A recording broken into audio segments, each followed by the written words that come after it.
Neo skin ఇక్కడ అన్ని రకాల స్కిన్, హెయిర్ మరియు లేజర్ ట్రీట్మెంట్ లభిస్తాయి. మీ అపాయింట్మెంట్ కోసం వెంటనే కాల్ చేయండి.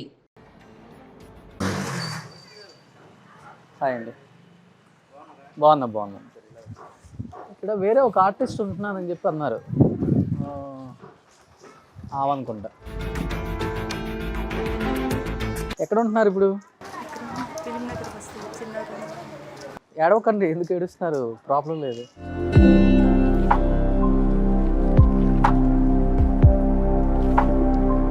ఒక చిన్న గది ఒక మనిషి మాత్రమే పట్టగలదు. ఎందుకమ్మా ఇంత కష్టం వచ్చింది అసలుకి? ఆయన ఎప్పుడో ఏదో అనుకున్నాడు, కుదరలేదని అలా చేసేసాడు. ఇంకా అప్పటి నుంచి ఇంతవరకు ఆయన రానివ్వడు నాకు. అంటే దీంట్లో ఒకటి రాశారు, 86 నుంచి నాకు వేషాలు రానివ్వలేదు అసలు ఎవరు. అంటే ఇండస్ట్రీ వాళ్ళు రానివ్వలేదా, లేకపోతే ఒక వ్యక్తి ఆపేశారా? సెకండ్ వైఫ్గా ఉండమంటే ఉండలేదని ఆయన కక్ష బట్టి ఇలా చేశారు. పిచ్చిది అని ప్రచారం చేసి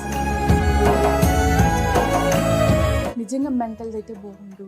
ఒక నరకం చూస్తున్నారు అనమాట బతికుండి. నేను ఆర్టిస్ట్ అని చెప్పుకున్నా ఆర్టిస్ట్ పిచ్చిది అంటారు. మీరు ఇబ్బంది పడొద్దు, ఇది సుమన్ టీవీ తరపున నేను మీకు ఇస్తున్నాను. మనుషుల్లో దేవుడు అని అంటారు కానీ బాబు, నీలో దేవుడు కనిపిస్తున్నాడు నాకు. అలా ఏముండదు, హ్యాపీగా ఉండండి. ఏదైనా ఇబ్బంది ఉంటే కూడా మా టీంకి ఫోన్ చేస్తే కూడా మీకు చూసుకుంటారు, ఇంకా ఏదైనా కావాలన్నా కానీ. Hi hello, welcome to Suman TV. నేను మీ రోషన్. నేను ఈ మధ్యకాలంలో షూట్స్లో బిజీగా ఉండటం వల్ల నాకు వచ్చిన కొన్ని లెటర్స్ చూడలేకపోయాను అనమాట. చాలా లెటర్స్ చదివినప్పుడు నిజంగా చాలా హార్ట్ టచింగ్ అనిపించింది. వాళ్ళందరికీ కూడా ఏదో ఒక రూపంలో హెల్ప్ చేపిస్తూనే ఉన్నాం. లోకల్ నియోజకవర్గాల్లో ఉన్న లీడర్స్కు చెప్పి, లేకపోతే అక్కడ ఎన్నో ఎమ్మెల్యేస్తో మాట్లాడి ఏదో విధంగా మనంతు సహాయం సుమన్ టీవీ తరపున ఏదో విధంగా కాంట్రిబ్యూషన్ అయితే తప్పకుండా ఉంటుంది. అంటే ఇప్పుడు వాళ్ళకి 10 లక్షలు అయితే 10 లక్షలు మన అవసరం ఉంటే మనం చేయలేము. మన తరపు నుంచి ఒక 3-4 లక్షలు, ఒక 5 లక్షల వరకు కూడా ఇప్పటి వరకు కొన్ని వందల మందికి హెల్ప్ చేసాం. చాలామంది అపోహ పడుతున్నారు, ఇండస్ట్రీ వాళ్ళు ఏమన్నా చితికిపోయిన వాళ్ళకి మాత్రమే సహాయపడుతున్నారు, బయట వాళ్ళకి లేదు అని. లేదు, చాలామంది బయట వాళ్ళకే ఎక్కువ సహాయపడుతున్నాం మనం. ఎందుకంటే అదేమో కెమెరా ముందు కనిపించట్లేదు. ఎందుకంటే వాళ్ళకున్న కొంతమంది కెమెరా ముందుకు వచ్చి చెప్పుకోలేరు, మాట్లాడలేరు, ఊర్ల సైడ్ ఉన్న వాళ్ళు కూడా. అలాంటి వాళ్ళని ఇబ్బంది పెట్టడం ఎందుకని చెప్పేసి డైరెక్ట్గా మనం అలా చేస్తున్నాం. నాకు ఒక లెటర్ చూసినప్పుడు చాలా బాధ అనిపించింది. ఈ లెటర్ ఇలా కనబడుతుంది కదా, ఈ లెటరు తెలుగులోనే రాశారు. ఒక హీరోయిన్ అనమాట. ఒకప్పుడు చాలా మంచి హీరోయిన్, చాలా మంచి ఆర్టిస్టు. అందరు ఆర్టిస్టులతో ఆమె యాక్ట్ చేశారు. చిరంజీవి గారితో యాక్ట్ చేశారు. ముఖ్యంగా చెప్పాలంటే పెద్ద పెద్ద స్టార్లతో వర్క్ చేసిన హీరోయిన్ దాదాపు 50 నుంచి 100 సినిమాల్లో కూడా యాక్ట్ చేశారని చెప్పేసి కూడా నేను విన్నాను ఆమె గురించి. తర్వాత వేరే ఆర్టిస్టులను కనుక్కుంటే ఆమె ఒక లెటర్ రాశారు. నేను అలా చూస్తున్నప్పుడు ఆ లెటర్ చూడగానే నిజంగా నాకు కళ్ళమ్మ నీళ్ళు కారిపోయాయి అనమాట. జస్ట్ ఆ లెటర్ నేను ఒక్కసారి చదివి వినిపిస్తాను, ఆడియన్స్ వినండి. నా తమ్ముడు ఉన్నాడు, తమ్ముడు వేరే ఊర్లో ఉన్నారు. నాన్న 2007లో చనిపోయారు. నా అమ్మ 2009లో చనిపోయింది. నాకు ఎవ్వరూ లేదు, కుటుంబం అనేది లేదు. నా భర్త గొడవతో 1996లోనే డైవర్స్ ఇచ్చేశారు. నేను ఫుడ్కి కష్టపడుతున్నాను. చెప్పాను కదా, ఒకప్పుడు స్టార్గా వెలిగిన హీరోయిన్, ఆ యాక్ట్రెస్ ఈరోజు నేను ఫుడ్కి కష్టపడుతున్నాను. నేను ఇదే విషయాన్ని పాకిజా గారి విషయంలో చూశాను, అంతకుముందు ఝాన్సీ గారి విషయంలో కూడా చూశాను. నాకు హెల్ప్ చేయవలసిందిగా సుమన్ టీవీ వారిని, రోషన్ గారిని కోరుతున్నాను. ఇట్లు ఆర్టిస్ట్ హీరోయిన్ కుక్క పద్మ. కుక్క పద్మ అంటే మీకు గూగుల్లో సెర్చ్ చేసుకున్నా వస్తుంది, యూట్యూబ్లో సెర్చ్ చేసుకున్నా వస్తుందామా. నమస్తే రోషన్ గారికి. ఆర్టిస్ట్ కుక్క పద్మ. 8 సినిమాలలో హీరోయిన్గా, దాదాపు 40 సినిమాలలో సిస్టర్గా పెద్ద పెద్ద హీరోస్తో వర్క్ చేశాను. ఆంధ్రకేసరి, కుక్క, విముక్తి కోసం, అసాధ్యుడు సినిమాలలో నేను హీరోయిన్స్గా చేశాను. 1986 నుండి నాకు ఏ వేషాలు రానియకుండా చేశారు. అంటే దాదాపు 1986 అంటే ఇప్పటికీ 96, 2006, 2016, 37 సంవత్సరాలు. అంటే 37 సంవత్సరాల నుంచి ఆమె స్క్రీన్ మీద కూడా కనిపించలేదు. అంటే ఎటువంటి అవకాశాలు ఇవ్వకుండా చేశారు ఆమెకి. అది వెళ్ళిన తర్వాత కనుక్కున్నాం ఏంటి అనేది. నేను ఫుడ్కి కష్టపడుతున్నాను, తినటానికి తిండి లేదు, ఉండటానికి సరైన ఇల్లు లేదు, నేను ఆర్టిస్ట్ని రోషన్ గారు. సుమన్ టీవీ తరపున చాలామంది ఆర్టిస్టులకు సహాయం చేశారు. అలాగే నాకు హెల్ప్ చేయాల్సిందిగా కోరుతున్నాను. మీ కాళ్ళు మొక్కి కోరుతున్నాను. నేను ఫిలిం నగర్ బస్తీలో ఒక చిన్న రూమ్లో రెంట్కుంటున్నాను సార్ అని చెప్పేసి ఆమె ఫోన్ నెంబర్స్ ఇక్కడ రాశారనమాట. ఒకసారి ఫోన్ చేద్దాం. మనం వేరే షూట్ నుంచి వెళ్తున్నాం అంటే ఆన్ ద వే కదా అని చెప్పేసి ఈ లెటర్ తీసుకొని రమ్మని చెప్పాను. 26384337.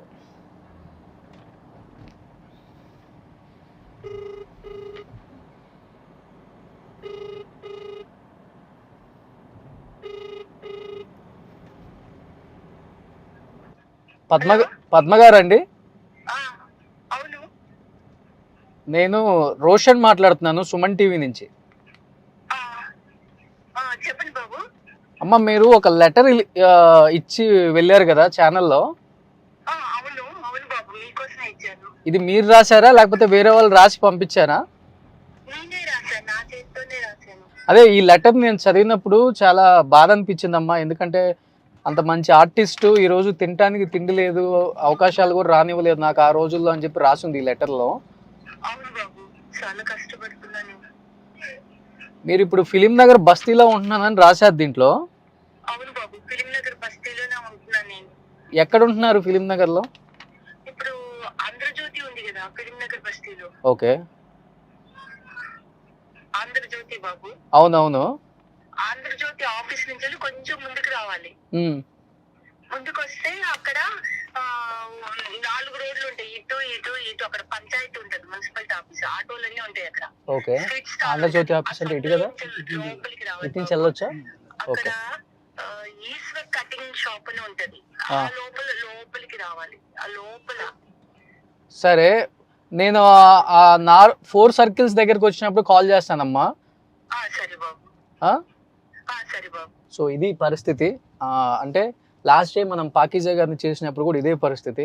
చాలా సినిమాలు చేశారు, ఎంతమంది స్టార్స్తో వర్క్ చేశారు. అన్నాడీఎంకేలో ఒక మంచి పొజిషన్లో ఉండి కూడా ఆమెకి చివరి రోజుల్లో తినడానికి తినలేక, కట్టుకోవడానికి బట్టలు లేక, రూమ్ రెంట్ కట్టడానికి ఇబ్బందులు పడుతూ పాపం రోడ్ల మీద తిరుగుతుంటే నాకు చాలా బాధ అనిపించి ఆ రోజుల్లో ఆమెకి సుమన్ టీవీ తరపున ఉన్న ప్రేక్షకులు చాలామంది హెల్ప్ చేశారు. ఇండస్ట్రీ నుంచి చిరంజీవి గారు, నాగబాబు గారు ఇలాంటి వాళ్ళు చాలామంది ప్రముఖులు కూడా హెల్ప్ చేశారనమాట. ఈరోజు ఆమె మంచి పొజిషన్లో ఉంది, హ్యాపీగా మంచి ఆఫర్లు వస్తున్నాయి. బట్ ఏం పొజిషన్ ఏంటో ఒకసారి చూద్దాం. ఇప్పుడు వయసు అయిపోయి ఉన్నారా లేకపోతే వయసులో ఇంకా ఉండి ఏదైనా పని చేసుకోవడానికి అవకాశం ఉండి అవకాశాలు రావట్లేదా? అవకాశాలు రాకపోతే ఇండస్ట్రీని ఒకసారి మనం రిక్వెస్ట్ చేద్దాం. అంటే వయసు ఎంతవరకు సహకరిస్తుందో అది ఒకసారి చూద్దాం. నేను కూడా చూడలేదామని, ఒకసారి వెళ్దాం. మన టీం వెళ్తుంది అక్కడికి.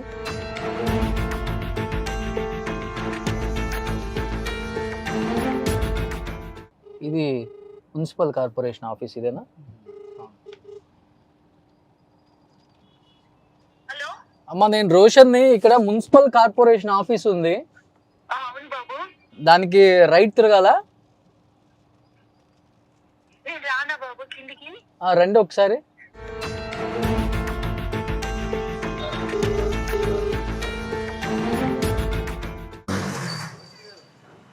హాయ్ అండి.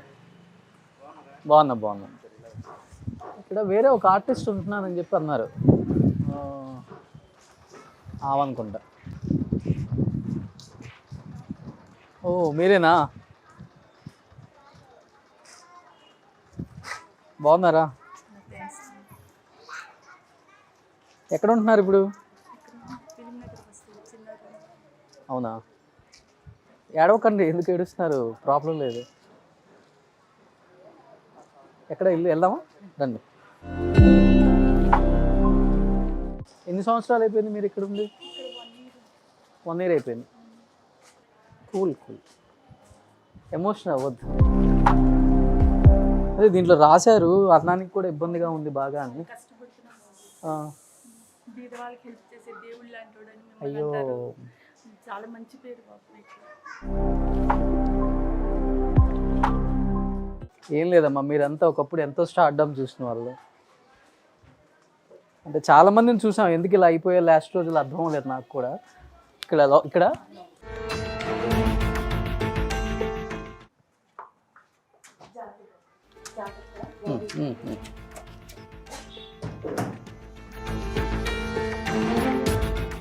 వా, నిజంగా ఒకప్పుడు ఒక వెలుగు అంటారు పద్మ గారు మీరు.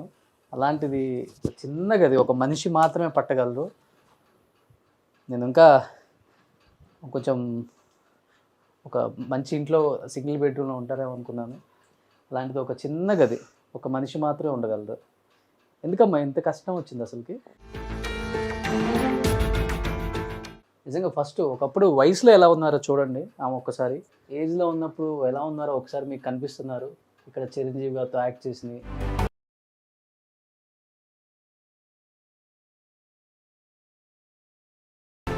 ఆల్మోస్ట్ అందరు యాక్టర్స్తో వర్క్ చేశారు కదా మీరు?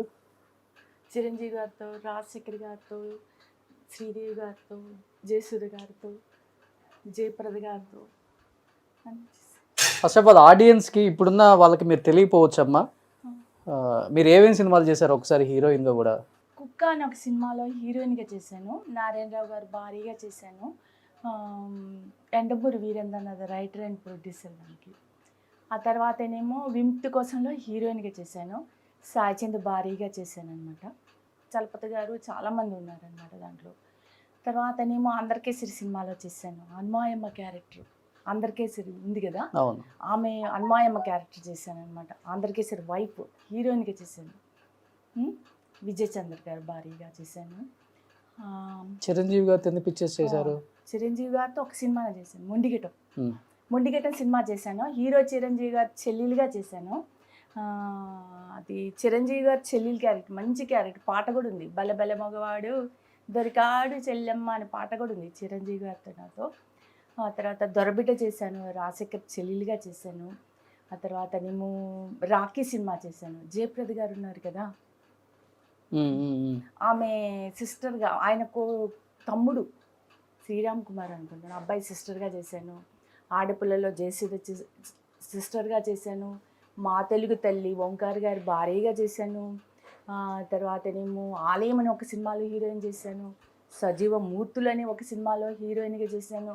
ఇలాగే 8 సినిమాలు హీరోయిన్ చేశాను. 25 సినిమాల్లో సిస్టర్ వేషాలు చేశాను. మా తెలుగు తల్లిలో మురళీమోహన్ గారి భార్యగా చేశాను.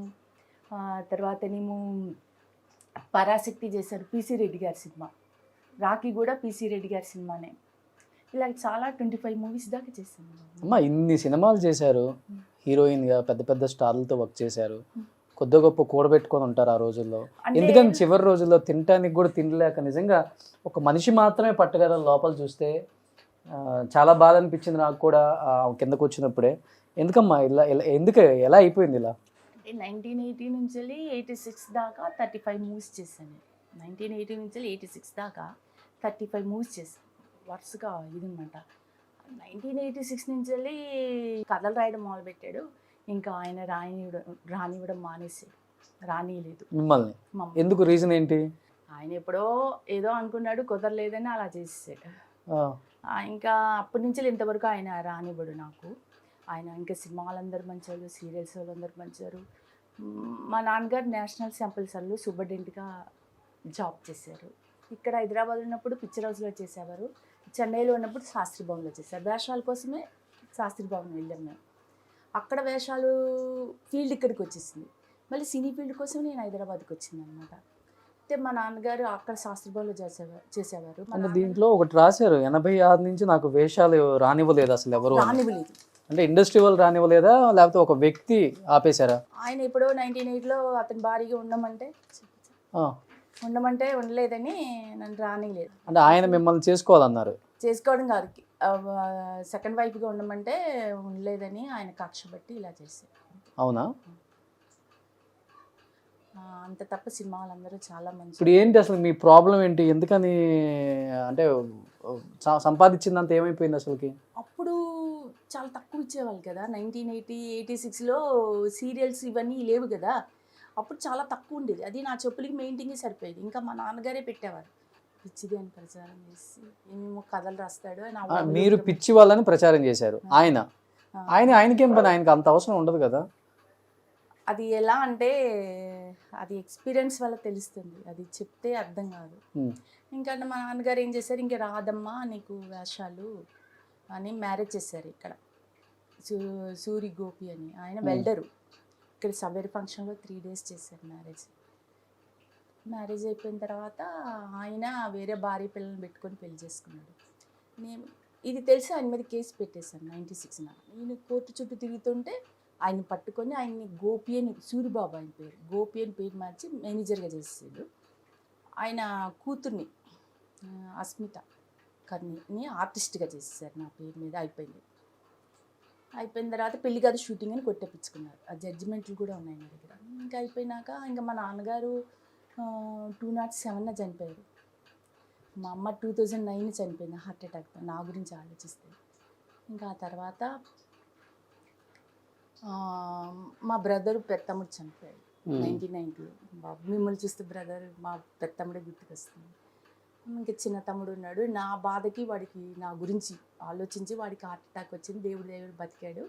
చనిపోయిన మా నాన్న మంచోడు, చనిపోయిన మా అమ్మ మంచిది, చనిపోయిన నా పెద్దమ్ముడు మంచోడు, ఇప్పుడున్న నా చిన్న తమ్ముడు మంచోడు, చిన్న తమ్ముని కొడుకులు మంచోడు, చిన్న తమ్ముడు భార్య మంచిది.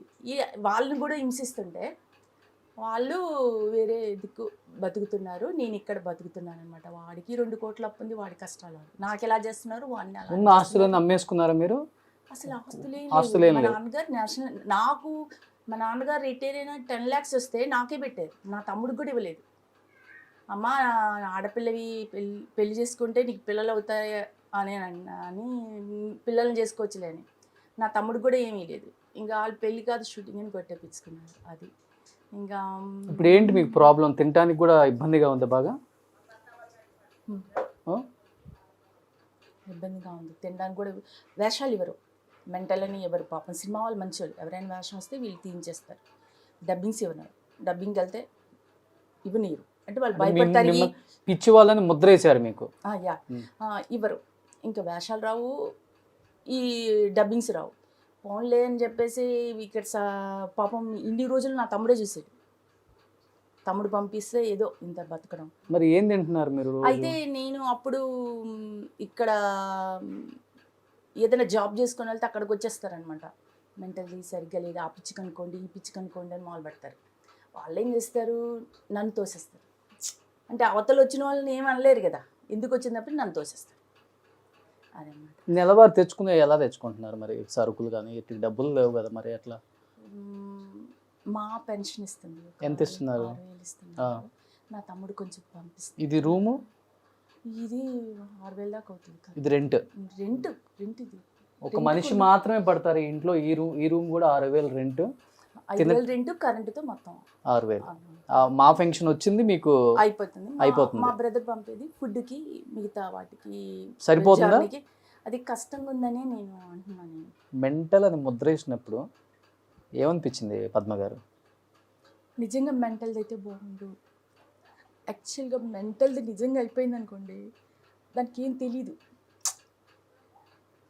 అది ఏం విషయం ఏంటి ఏం తెలీదు. హాయిగా నవ్వుతుంది, హాయిగా బతుకుతుంది, అవి తింటే పడుకుంటే దానికి అసలు కష్టాలు సుఖాలు లోకం జనాలు అని ఏం తెలియదు. మనం పిచ్చి లేకున్నా పిచ్చిదాన్ని చేసిస్తే ఒక చాలా నరకంగా ఉంటుంది.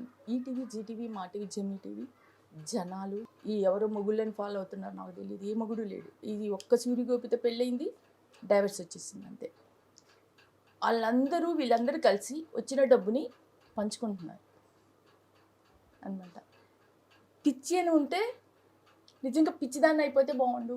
పిచ్చి హాస్పిటల్ జాయిన్ చేసిన అక్కడ ఒక రూమ్ ఇస్తారు, ఫుడ్ పెడతారు, ఇది కూడా ఇస్తారు కదా, పడుకోవడానికి రూమ్ ఇస్తారు, తినడానికి ఫుడ్ పెడతారు. ఇదనమాట.